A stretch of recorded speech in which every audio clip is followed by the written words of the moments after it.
Okay, I have a couple of questions here as we begin that I want you to think about. First is, have you ever been exposed to anyone in your world who loves being in the position of control over you?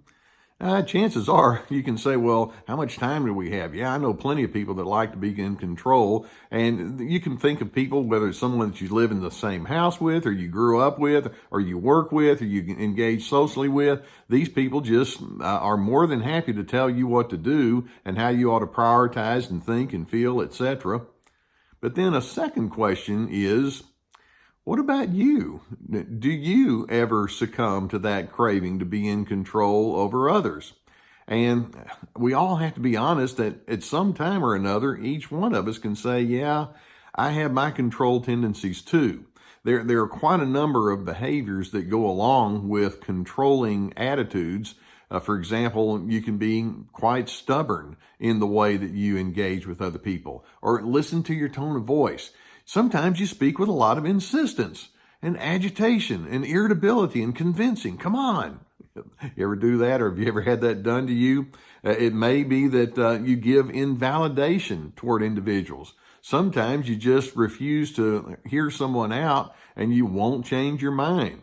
Other times you might shame, or you might feel like you're being shamed, or there can be some sort of manipulative ploy that's going on there. There are all sorts of ways that control dimension can come into a relationship.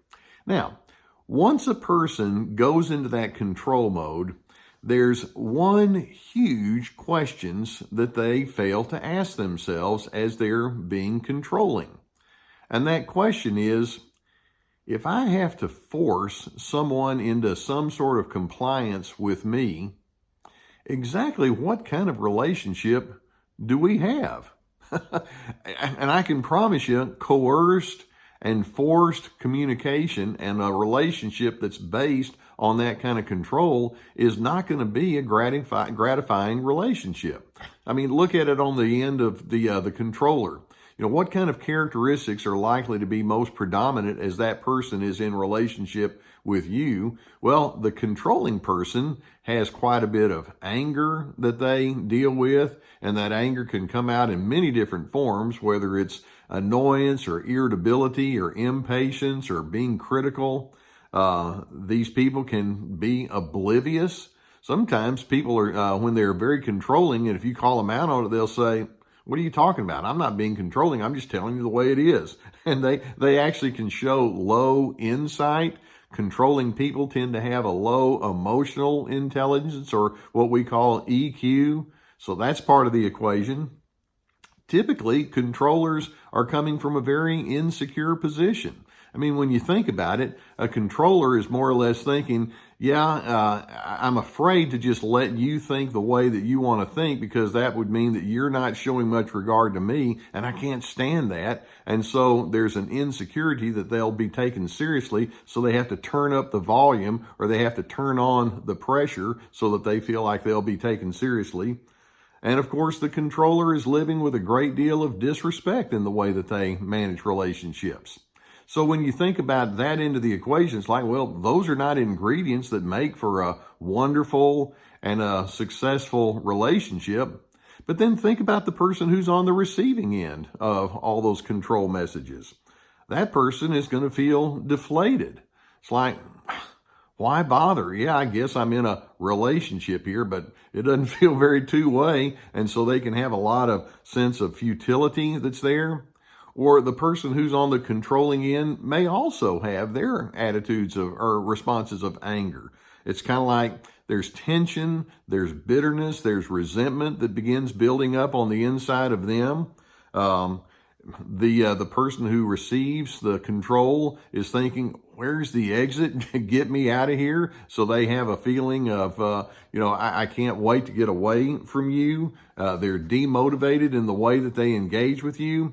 So whether you're the controller or the controlee, when we ask what kind of relationship are you having when that control dimension is strong, it's just not very good, is it?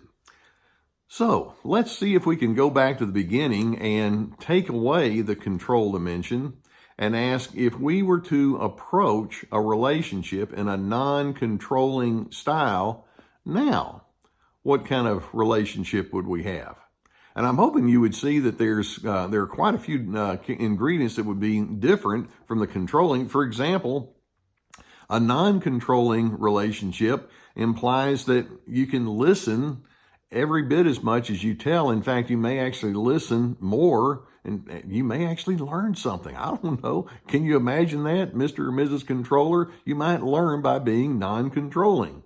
Or it might be that you would engage in two-way dialogue, and in doing so, there's a feeling of equality that's there. There's a sense of respect that comes along with that. How about that? That sounds okay. If you're in a non-controlling form of communication, go back to that tone of voice. You're going to have a much more even tone of voice. You feel no need to do that insistence. You can just say your piece, and then you allow the other person to determine and decide who they want to be in response to you, and you have a much higher level of companionability in the relationship.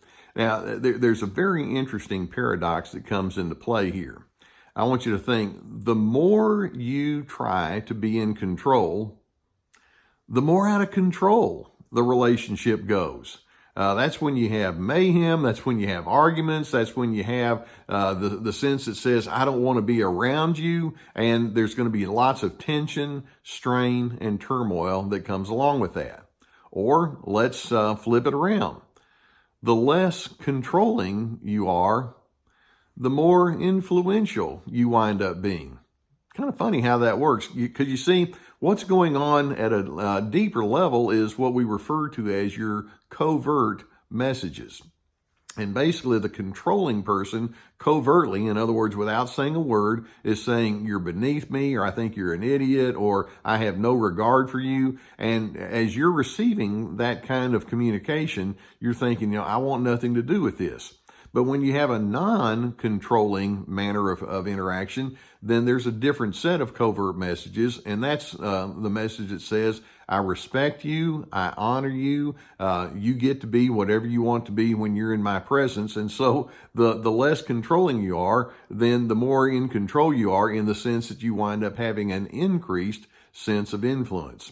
So going back to that, the fact that controllers tend not to think very deeply about what they're accomplishing, I'm hoping that you will begin to ask, what is it that I want to accomplish in my relationships? And I'm hoping that your desire is to accomplish acceptance and goodness and good collaborative communication.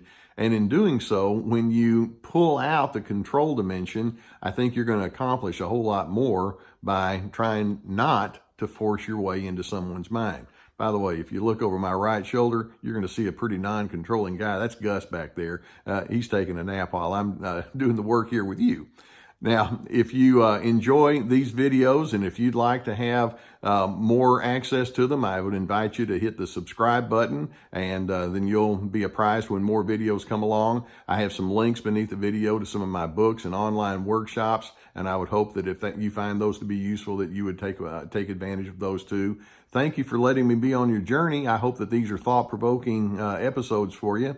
And that having been said, I shall see you next time.